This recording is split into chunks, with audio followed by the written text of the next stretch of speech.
Hello, so today I'm going to be teaching you how to make a bog for your Colocasia. In my opinion, that is without question the best way to grow Colocasia. They absolutely love it because they're bog plants. But I'm going to speed run it because it's not the weather today. It's like 39 degrees or something and blowing an absolute gale. Look at this shade sail.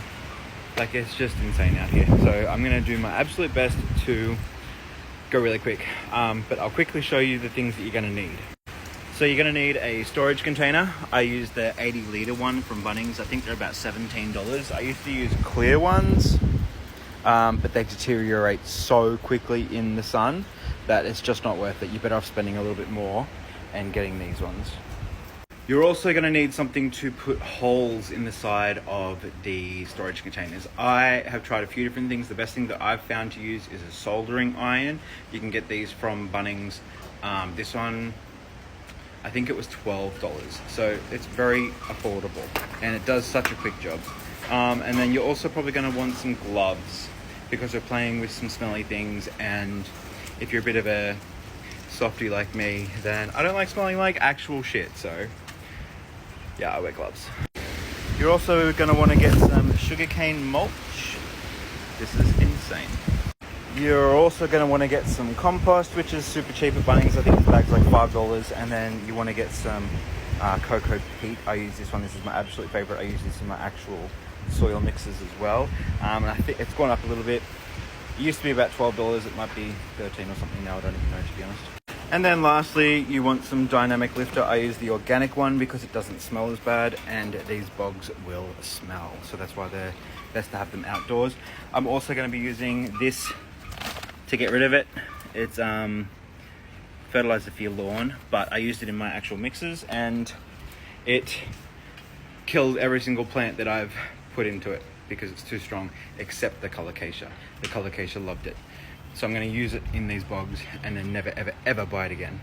Yeah, I'm trying to speed run this because as soon as I'm finished with this, I'm going to take the rest of the day off and go inside and play the new Pokemon game all day for the rest of the day in the air conditioning, because I'm still 5 years old at heart. While I wait for the soldering iron to heat up, I'll give you an example. This one has been in here for maybe like 2 weeks and it was 2 leaves. Like, that's how quick it grows. And it makes them get really big too. This is like not even close really to being a mature white lava, and it makes them throw out pups heaps quick too. Like, this is coming back from winter, so this one had 3 in it like 3 weeks ago, and look how many's in it now. So many, so many. So definitely highly recommend a bog.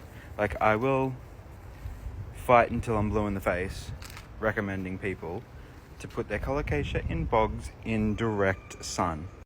So now you want to get your soldering iron that's very, very hot, and hopefully you don't burn through pots like I did. And you want to try and find about halfway.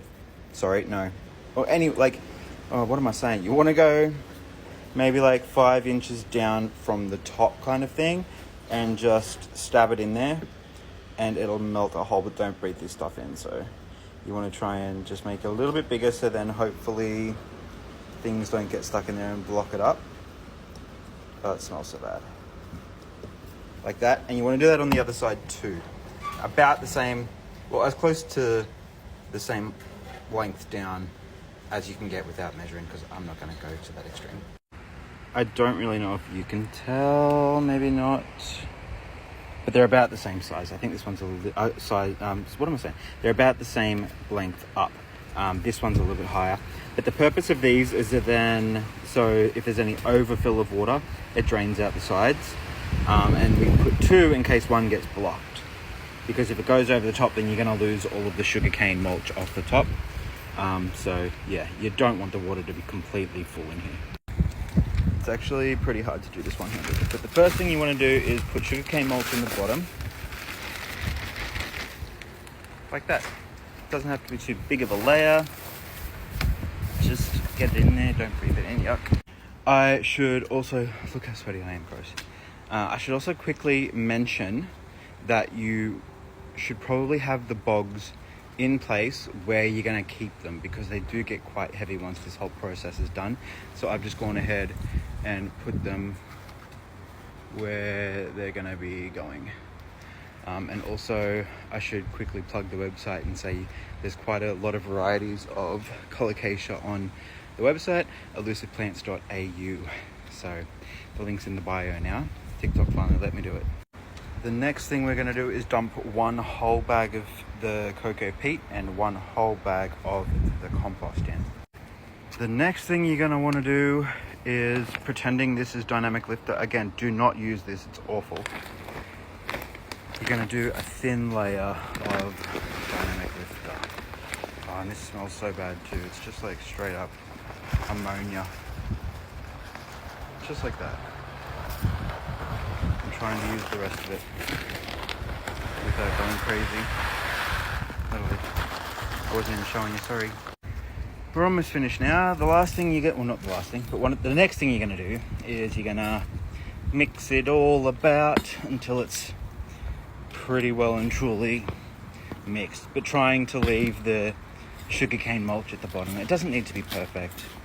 It's all going to decompose and blend together anyway, but you're just not trying to have like harsh, like one thick layer of fertilizer kind of thing.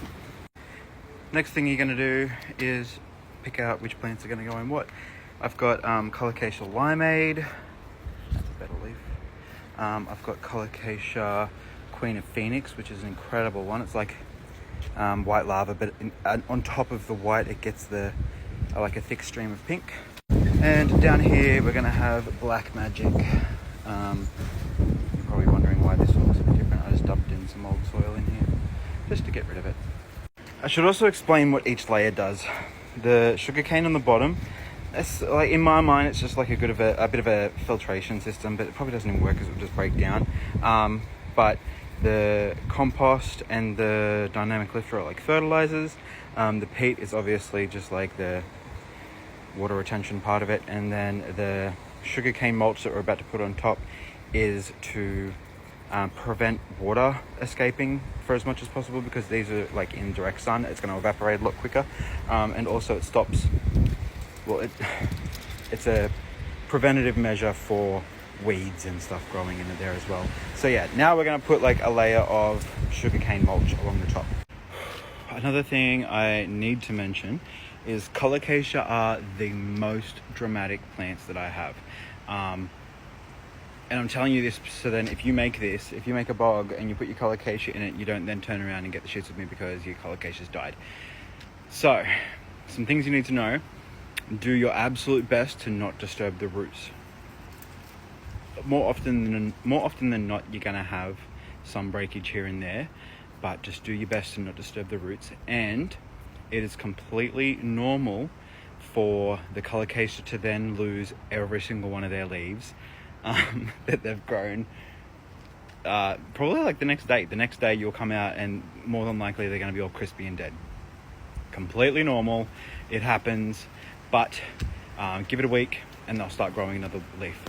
It's very, very rare. I think doing this method in total, I've lost 3 Colocasia the entire time I've been doing this.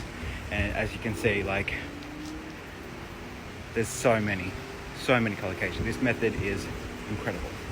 Now the last thing you're going to want to do is you're going to want to top it up with water immediately. You do not want to let these plants dry out until it's running out the side. It will take a long time, this initial watering. Yeah. So yeah, I did a pretty good even fill. I hope this was informative for everyone. I'm going to finish chopping these up and then go have a shower because I'm soggy.